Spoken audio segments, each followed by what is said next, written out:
After I get set here, I'm going to comment on something I've postponed out of mourning for an absolute hatter job that was done to Professor Dugin. I have no desire to darken his memory with the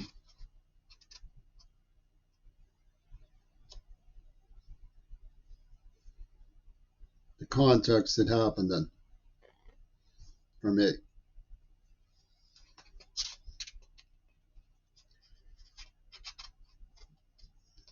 But I admire Professor Dugin, that's obvious. And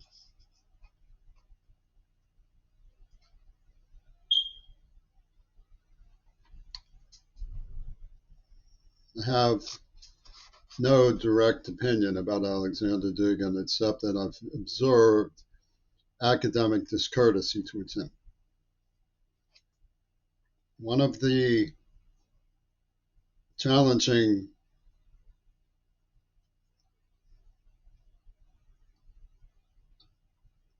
issues that's risen in philosophy has to do with words and their definitions as a result of being from different cultures.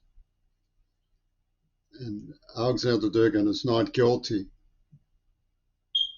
of discourtesy. And he uses words that he has understood to be confusing to the Western interpretation. He patiently explains what he means by those words in the context people were hearing them in, so that it's possible to use the same words with a different cultural vocabulary. He's a genuine teacher, in other words. And he was engaged in a discussion with a circus of intellectual bullies from the West. And he tried to explain to them what something meant in Russian, which is crucial to understanding and appreciating and respecting his mind and his presence. He was there. He was present. And he was participating. And without even bothering to understand what Professor Dugin was saying, the man took his own interpretation and said, "Who cares?" Now, I don't want to perpetuate academic discourtesy. God forbid that I would perpetuate personal discourtesy. I do not want to perpetuate academic discourtesy. I asked a physics professor something that was at my level of understanding of physics, and he tapped his foot very impatiently, and it was understandable. It was between classes, however, so he indulged me with a very crisp clip and goodbye answer. That's understandable. I'm not in physics. Alexander Dugin is in philosophy. There are some polemics that he engages in a way that I find charming concerning American politics, and so does Putin. I personally find the diplomatic orientation of Putin, Lavrov, Dugin, and the others, the UN ambassador,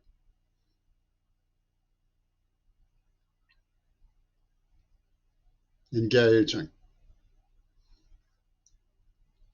If they're being deceptive, it's lost on me.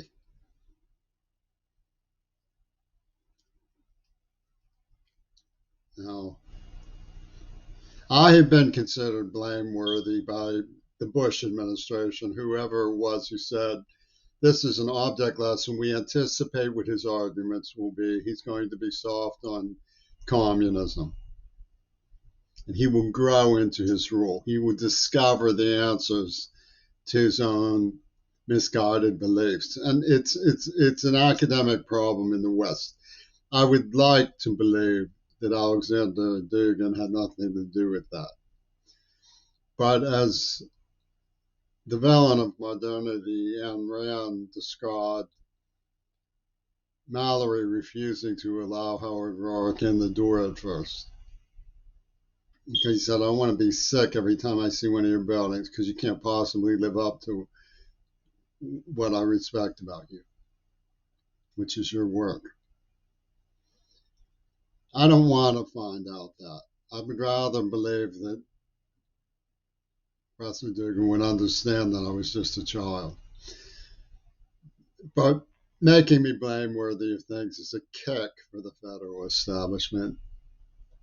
I'd like to steer away from that too.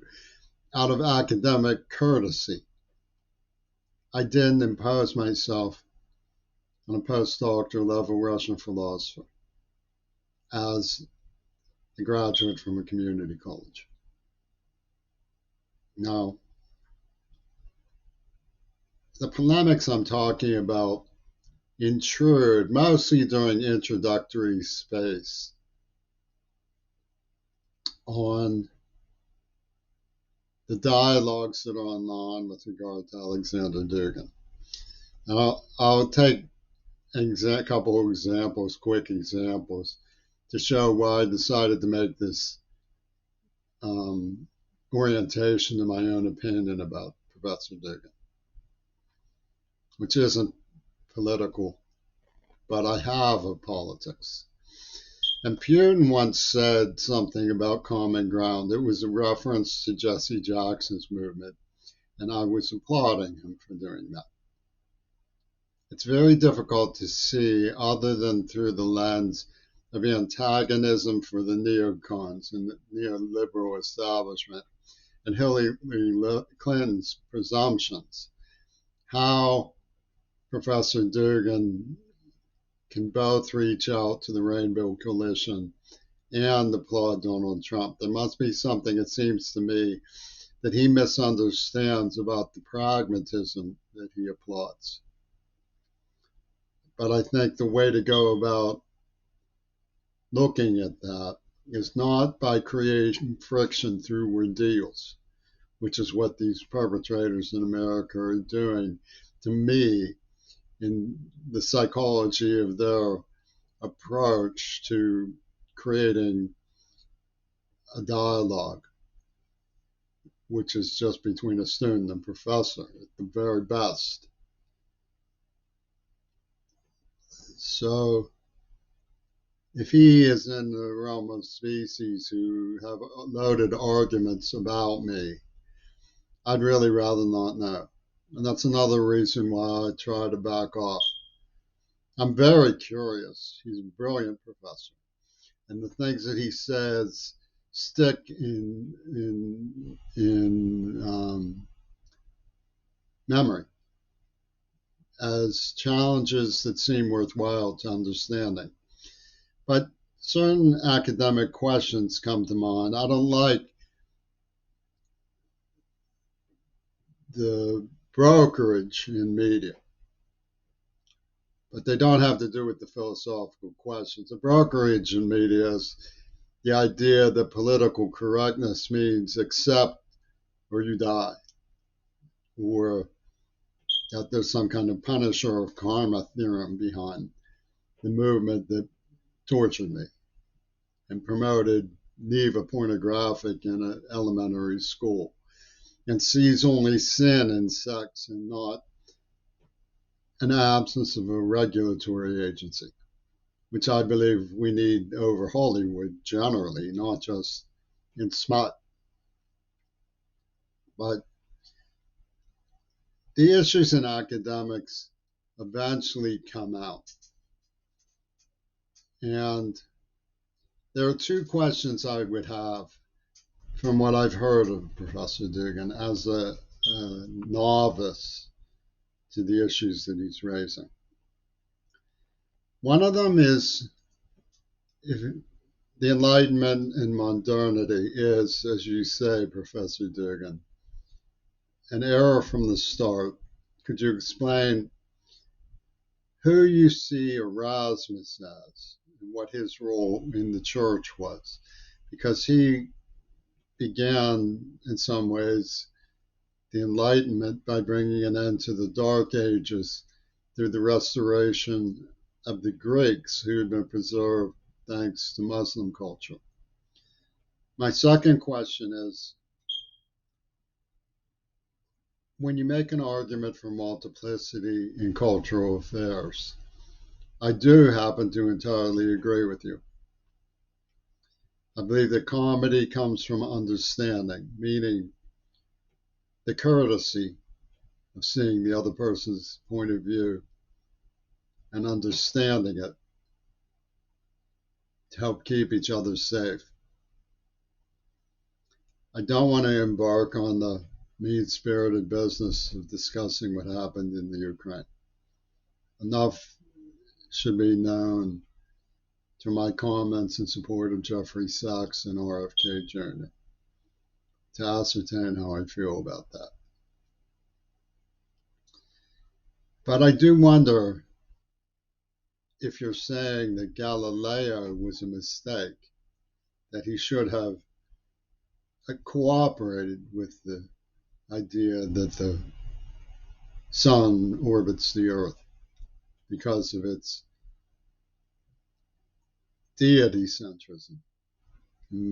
And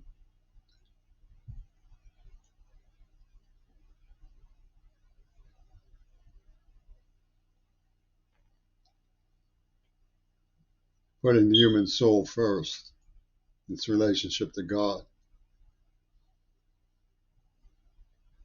And I'd like, I'm sure he has a clear explanation for those issues. And it would be probably like halting a physics professor between classes and asking him a question that's out of line because I didn't have the courage to take the course where it was already explained. So I consider it academic realism, where I stand from the point of view of what I understand. There's any word of caution I would extend. It's the idea of being accepting. I don't believe he's happy that he's a demon to the West. I don't believe that. He's too sensitive a man to be happy about something like that. But the West loves demons. And he's right if he thinks it gives him currency. And Foucault was such a person. He was a demon to